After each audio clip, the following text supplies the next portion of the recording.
যাবো, আমার আর 2-4টা বাচ্চা লাগবে না? তো এই সাকিব সাকিব সাকিব অপু যাই করেছে না বুঝে করেছে, ইমোশনাল হয়ে করেছে, আজ হয়তো তার উপলব্ধি হচ্ছে আসলেই ভুল করেছে। দ্বিতীয় বিয়ে করার ইচ্ছে প্রকাশ করায় ঢাকাই সিনেমার সুপারস্টার শাকিব খানকে চিরতরে হারিয়ে ফেললেন অপু বিশ্বাস। সম্প্রতি মিডিয়ায় ছড়িয়ে পড়া এক নতুন আলোচনাকে কেন্দ্র করে চারিদিকে এখন ঠিক এমনটাই বলা হচ্ছে। শোনা যাচ্ছে শাকিব খানকে নিয়ে করা কিছু মন্তব্যের জেরে তাদের মাঝে তৈরি হয় চিরস্থায়ী দূরত্ব। এমনকি শাকিবকে এটাও বলতে শোনা গেছে যে অপু বিশ্বাস নিজেই নিজের অপরাধের ফল ভোগ করছেন, অর্থাৎ প্রিয় মানুষকে চিরতরে হারানোর নেপথ্যে স্বয়ং অপু বিশ্বাস নিজেই দায়ী।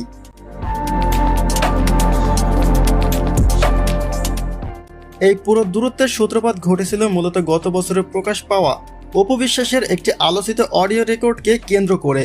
সেই ভাইরাল হওয়া অডিওতে অপু বিশ্বাসকে বলতে শোনা গিয়েছিল যে সাকিবের স্মৃতি বা নাম এক প্রকার ভুলে গিয়ে তিনি এবার নিজের জীবনের দ্বিতীয় বিয়ের কথা ভাবছেন বা ইচ্ছে প্রকাশ করছেন।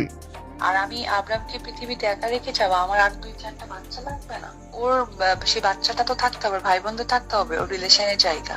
তো এই সাকিব সাকিব সাকিব আর যখনই সেই দ্বিতীয় বিয়ের গুঞ্জন মিডিয়া পাড়ায় দাবানলের মতো ছড়িয়ে পড়ে, ঠিক তখনই তার সাথে ওতপ্রোতভাবে জড়িয়ে যায় শাকিব খানের নাম। ফলে দুই তারকার সম্পর্কের সমীকরণ সম্পূর্ণ বদলে যায়।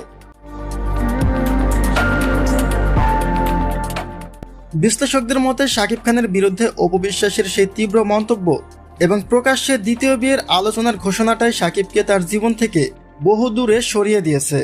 সম্পর্ক রক্ষার ক্ষেত্রে গোপনীয়তা ও শ্রদ্ধাবোধ বজায় রাখাটা যেখানে সবচেয়ে জরুরি ছিল, সেখানে খোলামেলা এমন মন্তব্য তাদের দীর্ঘদিনের বোঝাপড়ায় বড় আঘাত এনেছে, যার ফলে আজ শাকিবকে হারিয়ে ফেলার সব দায়ভার যেন এক প্রকার অপুর নিজের কাঁধে এসে পড়তেছে।